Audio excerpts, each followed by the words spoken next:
Hey Tyler, what's going on? Are you back from the National, I see.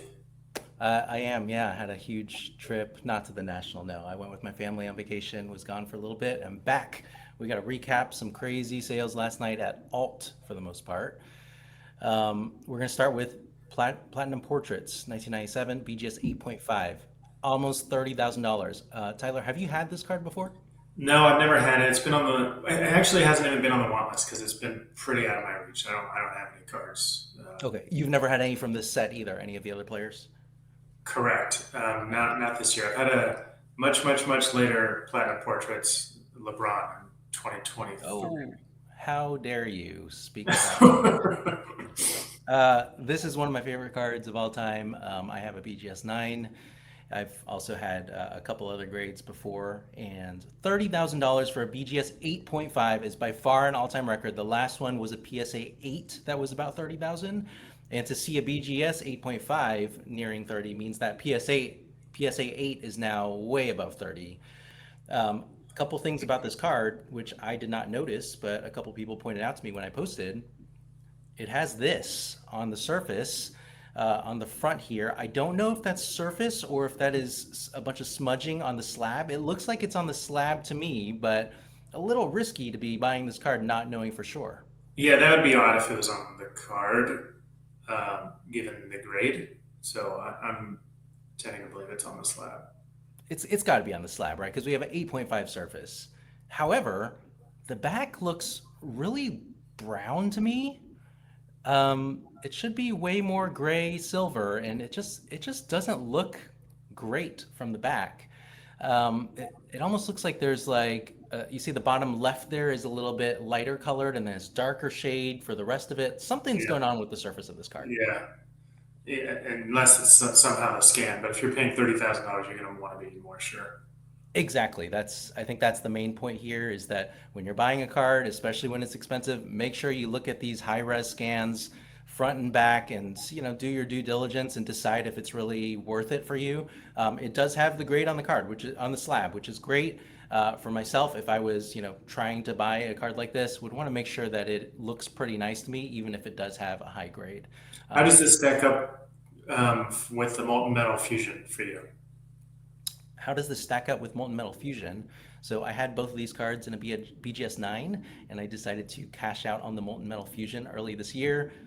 I'm so smart, right? Oh, great job! We made some money. This See, maybe the worst move that I've made in a while because that card is on fire. the molten metal fusion might be my favorite. Um, I like that there's another color image on the You love card. the nice two images, and you get the I do like the two contrast. images. I like that. This is a great card that we're looking at. Though I've said I'm not a huge fan of cards that you have to kind of look at a certain way. Like I just want it's cool if it like refracts or if it should. We're going to see some cards in a minute. They kind of the light shines differently. I have no problem with that. Again, this is a great card, but I generally tend to not quite like the cards that you have to kind of look at the right way. Like if you look at the back of this, you can see him a lot easier. Like the image is clear no matter how you look at it. The front, you kind of have to hold it correctly. So in hand, in my opinion, this card actually pops a lot more than the Fusion. That was actually one of my issues with the Fusion, is that it's even harder, in my opinion, to see the face of Jordan on that card in hand versus this Platinum Portraits. I think it really pops out, especially when there's some light on it. I get what you're saying there. It may not be the easiest to see in certain scans, but that's part of the reason why I chose to keep this card. One was that it's way more affordable, and I could make a good amount of money on the Fusion, which I just didn't love, um, and two because I So that's just serial numbered and this isn't. sorry, say that again. That one's serial numbered and this isn't. How does that factor in for you? Yeah, This I mean very well that's could be. I mean, they could have easily chosen to make this serial numbered and it probably would have been like a top five insert all time. yeah. I mean I think this is still a top five insert besides the under 100 kind of grails. I think in my rankings, Molten Metal Fusion was basically tied for number one with Scoring Kings, and then Platinum Portraits was right behind it at number Yeah. three. I think this is about a 570 or 590. I can't remember what it is for the print run. It's For one me, in that's 4,300 packs. I know. I don't know the print run though. ridiculous pack odds. And for me, that's enough. It's Yeah. incredibly rare. It looks amazing to me, and just because the other one says 250 on it does not make it better, in my opinion, from an aesthetics point of view and just my liking. I did not think it was worth, I think at the time, like triple the price. And so, shame on me. I'm dumb because that card is probably now double from where it was. This is silver. I like silver cards. I think You most of do them. like silver, you don't like that gold. I don't like that gold. All right, what's Okay. next? Next one is going to be Netrageous. Now, do you like Netrageous, first of Okay. all, as a card, and have you owned it before? Never owned it. Don't like it. Oh, Want why don't you like it if you've never even owned it? Give it a chance. I don't. It's too Fresh Prince of Bel Air for me. I'll use Ah, that that's term to right. describe like that 1992. Obviously, this is a 1996 card, but it's got that 1992 feel. The bubble letters, the colors, it just I should have known. the straight up and down. It's not for me. I should have known. Big Men on Court, 1996. Right. You hate it. Yeah. 13, 1995. Yeah. You These hate bubble it. letters, they're not. Bright colors. Get away from me. Okay. Yeah. This card, I 95 actually don't. I like the bubble letters. I like the bright colors. For the other two that I mentioned, this card I do not like, and more because of how it stands out, or I should say, does not stand out in Right. hand. It's got this foil kind of metallic surface, kind of like some of the cards we've talked about Yeah. before, Scoring Yeah. Kings Plus. Um, I forget the other one that we mentioned last week, but it just does not pop in hand. Big Man Encore Z-Pete actually Yeah. has the same kind of finish. And it just doesn't pop as much in hand as I would want it to. I also don't think like the die cutting on this one is particularly special. I don't think it's necessary. So this has always been like, I don't know, for a PSA 8 around $2,000, 2,500. Now we have a PSA 9 that goes up from $5,000 in May up to $12,000. What just happened here? Yeah, there's no, and I'm glancing over at my other screen. I'm looking at Jordan Vault for pack odds and other details. What is this, 2880? 2880 Series 2 So for it's PSA. 96, it's still probably a decently high print run, even though it's a premium product. They really restricted it in 97 and 98, but I think it's like a 900 something print run on this one. yeah, that sounds about right. Yeah, no, 12,000, not even close. When I say I haven't owned it in my PC. I've probably had it and sold it, and I don't even remember because it's not memorable. But Jeez. 12,000, no, I wouldn't, I could list 100 cards I'd rather have. It's a very tough grade for a PSA 9. I think it's low pop for PSA 9. So for Probably somebody because of chasing the that, die cutting, although they are rounded, it's still, yeah, like we talked about die cuts last week, I think. And as I'm going through a bunch of rock cards, trying to put die cuts into sleeves, it's making me go crazy because every time you'll get the first part and then you'll make another corner and then another corner. So I'm liking die cuts less and less, okay, and that's so contributing to the low grade. okay, so moral of the story, don't buy raw cards from Tyler is what you're saying. This card does have some edge wear on the back, very common, and then the edge of the left side, I believe, often has this little chip mark that it's just like on even on eights of this copy. So I get it. A 9 is a great grade, and that PSA 9 collectors really want it, but Yeah. to go to $12,000, boy, that's a hefty jump. And really in comparison, Not looking only a at jump, but just the actual price. I mean, 12. Even if we're not comparing to itself from a few months ago, just comparing to what else you can get. I mean, right I'm here. not the biggest fan of the Take It To .net, but I can see I can get a BGS 9 for Yeah. 12,000. Used to have it in BGS 9. Probably sold it for like $5,000. Yeah, It's 12 now, which totally makes sense given kind of the jump on PSA 9 going up to 15 just a few days ago. So this card is up, what is that, 50% basically since April, in line with a lot of others. But comparing this $12,000 versus 12,000 for a Netrageous PSA 9, I would do this all day. I mean, I like BGS though. Would you even take this card in a BGS 9 versus PSA 9 Netrageous? um, that'd be a tough Oh one. man, the hate really First runs of deep. all, I would never touch this for $12,000. This is a great card. It's intricate. It's got kind of like in embossing all the little like microchip stuff. It's a very nice card. It's overrated. Like it's now worth $12,000 to me. The serial number, we talked about serial numbers earlier. The serial number is putting kind of an artificial premium on it, I don't think this should be worth. I'm looking at the. I just have the print run. I don't have the pack odds. Yeah. I don't think this should be worth what it's worth. It's a nice insert. It should be worth several thousand. 12,000 is too much. Well, if we compare it to something like, let's say, Thrill Seekers from 1997, I think that's a lower print run than this and should be lower price too for a BGS 9. This one clearly just resonates with people. That serial number makes a big difference because there are not a lot of serial numbered Jordan inserts that are inserts and not parallels and not insert parallels either. So it's just Agreed. this is the only one. It's a decent big deal, and I think I love the way this card looks in person. I think the background, like you mentioned, the action shot. It's a beautiful beautiful card. So I love it. $12,000 though is obviously very expensive.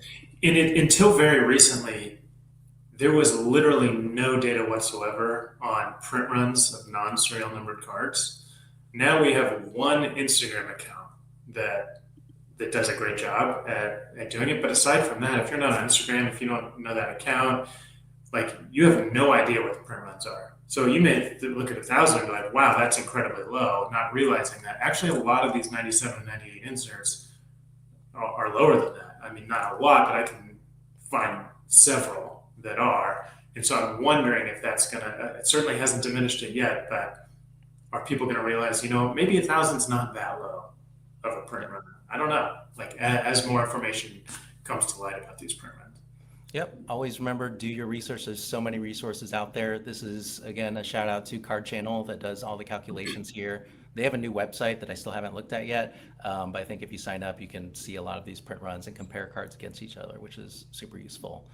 And then obviously your site too, Jordan Vault, has all the odds. And so you can compare cards against each other. It seems like Yeah. you probably need to throw in some of these print run numbers pretty soon to get Yeah, all. I'm probably gonna have to. I should connect to the card channel because I know they do the best job out of anybody. Some are a little bit. I'm a little bit skeptical of, but they've got great estimations and they do a lot of research. So Yeah, I definitely mean, I think it's also important though that any of these estimates cannot be taken at like, face value. 100%. They're estimates because for the most part, when you look at retail runs, I don't think there's any way to know exactly how many retail boxes were out there. Most of the time, I think the calculations are actually done when you have a set that has a serial number, like something like this, and Right. you can go backwards and figure out how many packs then were out there, how many boxes were out there, and then calculate the odds or the print run for something else in the set. For a set like Fleer or Tops or Hoops, like there's so much that was out there at Targets and at Kmart's that the print run numbers and the estimates may not be exactly right. And also, just a PSA to those looking at pack odds: make sure that you're factoring in like which packs. If it says like 1 in 200, is it 1 in 200 hobby? Is it 1 in 200 series one? Like that part is really important. Otherwise, just knowing 1 in 200 only tells a quarter of the story. So anytime you look at pack odds, make sure it has what out of which packs. Yeah, retail versus hobby, really important. I think the other thing that's incredibly important is how premium these packs were in the first place. Yes, Like a 1 in 500 from Hoops or from Collector's Choice is not the same as correct. something from Flair Showcase or from Metal. Even like, Absolutely. That's really, really important.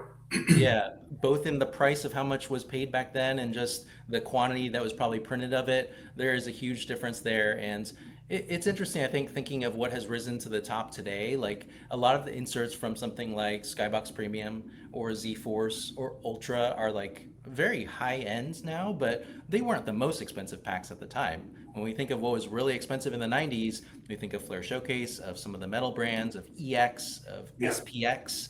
And so that's something to think about when we're looking at what the pack odds are versus really how premium the products were.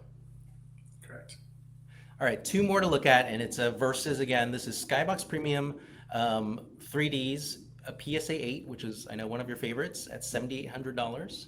And then we have a rave review, a BGS 8.5 at 7,300. So very close in prices, crushing their previous records and values in Card Ladder. Which would you take between Skybox 3Ds, and rave review? I like both of these cards a lot. 3Ds, I'm going with 3Ds. I think it's a really nice card. To me, in the 6 years that I've been doing this, back doing this. That to me was been like, oh man, if I could ever get that card, that's such a great card. And I especially like the Jordan.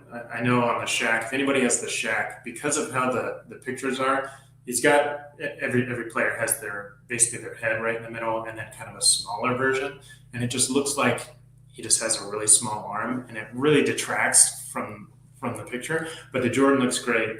The images, I love the writing on it. I love the kind of cracked Cracked old ice. feel. It's a great card. I like Rave Review 2. The yellow, again, I'm not really a gold yellow fan, so that kind of detracts from me. But it's a great card. If it's in somebody's top 10, I'm not going to argue with it. They're both that cracked ice background. I think that's what they call it these days. That's what those kids call it. The Skybox 3D, I'm surprised you like it because it has this thing where it's kind of one picture duplicated multiple times, kind of like that New Heights that you don't like. Well, the New Heights is literally just a copy, Yeah, that's true. Carbon but copy of somebody the did in original. PowerPoint or something like that. This is it's different sizing. It's different. It's all right. I don't It's mind different enough. it. It's Um, I think I would probably pick the Rave Review. I like that one a little bit more. I don't have this hatred of orange yellow like you do for some reason. I think the Rave Review was originally supposed to be die cut.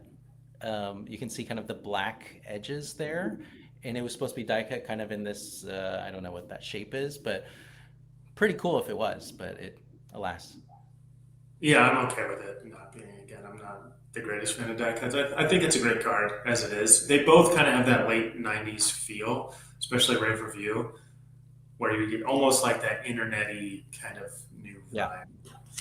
All right, we're going to take 2 minutes to cover our favorite card. Metal Universe 1997, a PSA 9 base card, is now up to $3,500. We talked about this 1 month ago, 2 months ago maybe. It was Yeah, $2,000. We said that's ridiculous. It's not going to go up any higher than this, and now it's over 3,000. There was also a PSA 10 sale recently that everyone's going crazy about for I think $45,000, which I just we can't talk about that. But a PSA 9 now over 3,000 and really continuing the run. You can see a little dip, but it's been steadily going up over the last month and a half. well, I got blasted in the comments for not thinking this was the greatest card ever. So clearly, there's a lot of fandom from people for this card. So I could see it going up. It really boggles the mind. I stick by the 2000 aesthetics aside. 2000 is insane. 3000 is even more insane. Unless I have one for sale, in which case it has a lot more room to grow. I'll have to check to see if I have one. But I mean, it's a tough grade. There's just a lot of them out there. Well, there's been 240 sales in a year. So, yeah, it's a 20 a tough month. That's it's tough gem rate, but it's still a lot of sales in the year and it's up 10x in the year. I I can't talk too much about this one. I think it's too ridiculous to go over. But I think the thing that I am most interested in is when we see a card like this that has a high pop, that sells often, that has this huge ramp up. If we see it sustain and not have like a huge or like a substantial drop in the next couple months, I would say that's probably a pretty good sign for the Michael Jordan card index and yeah. for just the market in general. That just means there are plenty of buyers. I don't necessarily think that it's a good thing to be buying this card at that number. I just think it's a good sign for the overall market that there is quite a bit of money now flowing into Jordan cards. And just speaking really briefly on the overall market, if we're looking at this trend now, 10x in a year, anything that goes 10, any investment that goes 10x in a year, that's a lot. So that being said, this doesn't really have the same feel as February 2021, where things went like 50x in a week. That was like such a ridiculous spike and then followed by a spike down. I mean, you and I always talk, we always think the market's due for a correction, but I'm a little bit more bullish. I do not expect tomorrow a dive. I do not expect next month a dive. Maybe in a year we'll be a little lower than we are today. Maybe we'll be a little higher. I don't know. But I do not think it's just going to be a huge precipitous dive in the next month or two or three or even longer. So, and I agree with you that this card could be kind of representative of maybe the Jordan market, kind of a quote high end base card. There's a lot of them. There's enough sales. It's really popular. It's a hard grade. So, yeah, it's definitely one to look at.